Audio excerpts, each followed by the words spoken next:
Hey, brother. Today's another day to practice fortitude. And the verses I'm thinking about today come to us from Joshua chapter 6, verses 1 and 2. Now Jericho was shut up inside and outside because of the people of Israel. None went out and none came in, and the Lord said to Joshua, "See, I have given Jericho into your hand with its king and mighty men of valor."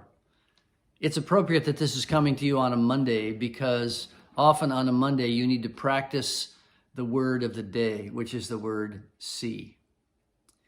Over the weekend, things accumulate, things incubate, and we open up our emails. We start really seriously looking at how we're going to lay out our week and how we're going to have a plan of attack. And God wants us to actually see and name things as they are. And so God comes to Joshua at Jericho and he says, I want you to see the city. And so he's going to begin walking around the city and seeing it for what it really is. And you know and I know that often the initial threat seems much greater, much scarier, much more impervious than it really is. That the obstacle really isn't as unassailable as the enemy may want us to think.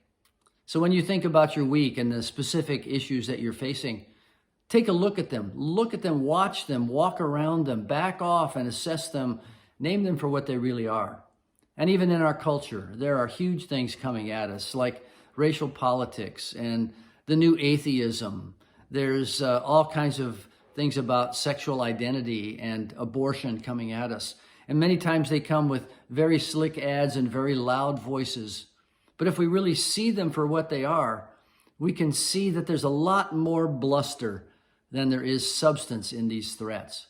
And God wants us to see them for what they really are, because not only are there answers, but also many times the threats are vacant. Because as Joshua would see, Jericho was helpless.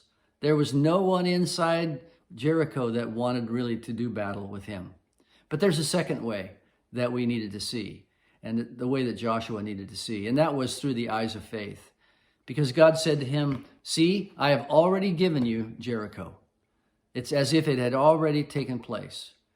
And we not only need to see with our eyes of assessment and analysis, we need to see with our eyes of faith that God is with us. He goes before us. He's given us unique power to understand things. He's helped us to see through the mind of Christ. He's given us the Spirit of God.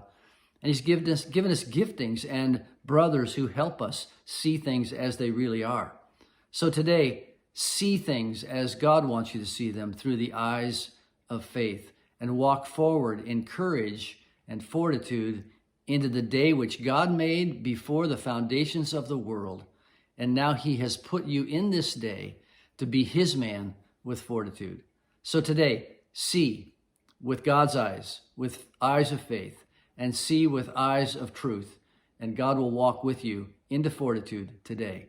God bless you. I'll see you tomorrow.